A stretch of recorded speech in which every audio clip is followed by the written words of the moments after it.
Cara, ma productrice préférée. Bonjour Monique. Bonjour, on a plein de courants nous ici. Ça va bien? Michel Bontemps est en forme? Ah oui, tout à fait. Il soigne ses rhumatismes en ce moment, Michel. Ah bah vous savez, Ah c'est à oui, partir d'un oui. certain âge. Oui, c'est la bah, semaine. Hein. Mon pauvre Michel, bonjour. Je suis en train de goûter l'aubier de tilleul, comme ça, sec, c'est pas terrible, terrible. Bon, mais Alors, il n'est pas prévu de le manger sec. faut pas le manger sec. Bon, Alors, alors, les Michel, rhumatismes. aujourd'hui, les rhumatismes. Toute la semaine, on va traiter les rhumatismes, mais pour commencer d'abord, il faut bien nettoyer son organisme. Et il faut choisir les plantes selon que vous avez le foie fragile ou les reins fragiles. Oui, en résumé, il faut se purger, quoi. Il faut se purger, oui. Non, on on va se se purge purger. pas assez. Alors, si vous avez le foie fragile, eh bien, on va mélanger 50 grammes de fume de terre et 50 grammes de feuilles d'artichaut. Alors, l'artichaut, c'est très bon pour le foie, effectivement. Oui, c'est un merveilleux dépuratif du Tout à foie. fait. Le fume de terre que l'on appelle l'herbe à centenaire.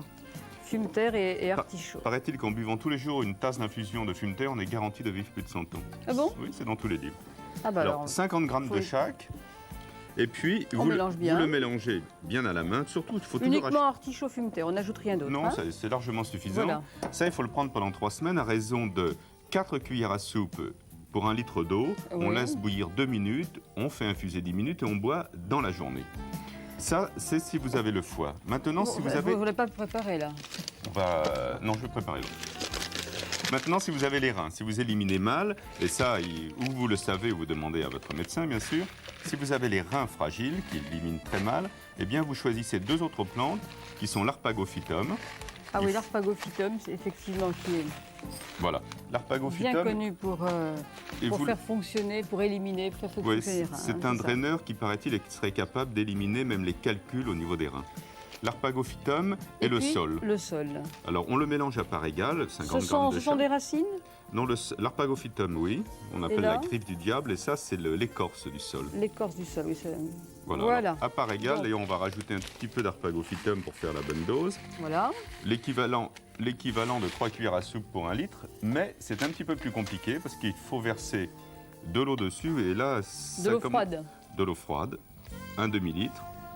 Mais, et c'est là où c'est embêtant, il faut le laisser macérer toute la nuit dans l'eau froide. Ah d'accord. Et ce n'est que le matin que vous allez pouvoir, parce que c'est surtout pour l'arpagophytum, ça. C'est simplement le matin que vous allez pouvoir faire bouillir pendant 3 minutes, infuser 10 minutes, filtrer et boire dans la journée. Et boire dans la journée, donc, à raison d'1 litre par jour, pendant Pendant 3 semaines. Au minimum un demi-litre, mais l'idéal, ça serait 1 litre par jour. Alors ça, c'est la recette traditionnelle que l'on trouve en médecine populaire. C'est un petit peu long.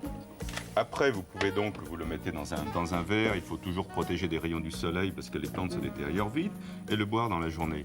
Par Est-ce- contre, Oui, par contre. Non, ce que l'on peut dire, c'est que pour les paresseux, ben voilà. ceux qui n'ont pas le temps, mais on commence à le trouver dans les pharmacies, on commence Tout à le près. préparer tout près. Voilà, Alors ces deux préparations, Alors, soit on le fait chez soi, fume terre artichaut ou sol et arpagophytum, se trouvent tout près maintenant, et les pharmaciens se mettent, voyez-vous, à la phytothérapie. Il suffit de 3 cuillères à soupe pour 1 litre d'eau, c'est tout prêt, vous le buvez dans la journée.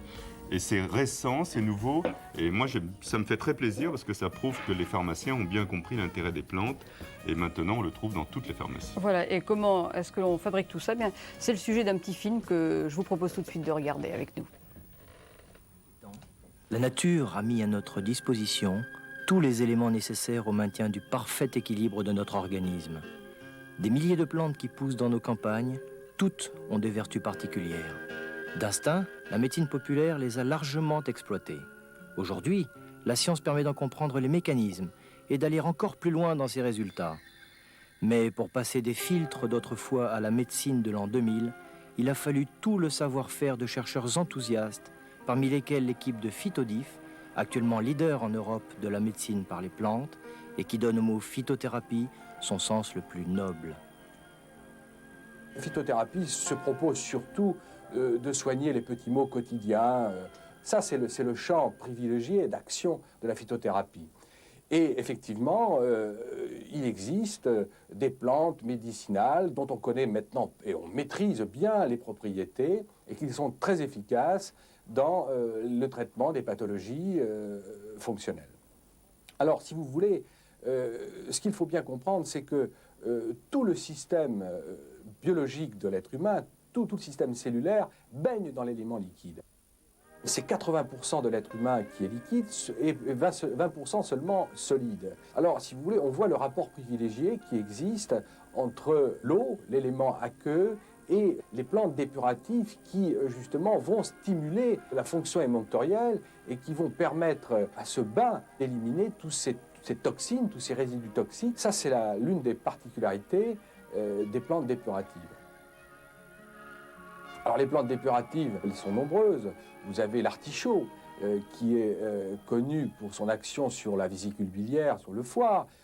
Vous avez la bardane, dont on connaît les propriétés sur la peau, qui marche remarquablement bien dans tous les problèmes de dermatose, acné. Vous avez le cyprès, la mamélis, la vigne rouge. Vous avez les plantes qui facilitent l'amaigrissement, comme la piloselle et l'orthosiphon. On s'est aperçu qu'on ne pouvait pas mélanger plus de 3 plantes dans un dépuratif. Il nous est venu à l'idée de créer 10 dépuratifs. Un dépuratif pour le foie et la vésicule, un dépuratif pour la peau, un dépuratif pour les reins, un dépuratif pour tous les problèmes métaboliques, obésité, cellulite, qui contient de la piloselle et de l'orthosiphon, un dépuratif pour la circulation du sang, qui contient du cyprès, un dépuratif nerveux. Vous voyez, on a une gamme étendue de dépuratifs parce que ainsi on couvre l'ensemble et on traite l'ensemble des problèmes fonctionnels. L'organisme a besoin de retrouver sa propreté biologique. C'est pas prévu, non? C'est 2 heures. C'était très intéressant, donc ce petit film sur les dépuratifs. Donc, Qui amène une question directe à, Oui. à Patrick Baudry. Je pense Pourquoi, que vous, moi non, mais je pense que vous purgez avant de partir dans l'espace de façon à ne pas être malade là-bas. Oui, enfin, question. de toute façon, on prend toutes les précautions pour ne pas être malade. C'est-à-dire qu'on supprime tout ce qui peut créer des problèmes, que ce soit l'appendice, que ce soit les dents de sagesse, les choses comme ça. Et puis ensuite, on suit un régime très strict avant de partir également. Il est important de pouvoir tenir quelques heures d'une manière tout à fait autonome. Hein. C'est-à-dire que quand on est dans le scaphandre, eh bien on est là, on est coincé sur un siège, on est couché, on peut pas. S'il y a un report de compte à rebours, on peut rester des heures et des heures. Est-ce que vous avez le droit de boire de la tisane dans l'espace? Absolument, oui, on a des tisanes. Là, j'ai amené quelques regardez, échantillons de ça, différentes c'est très choses. intéressant.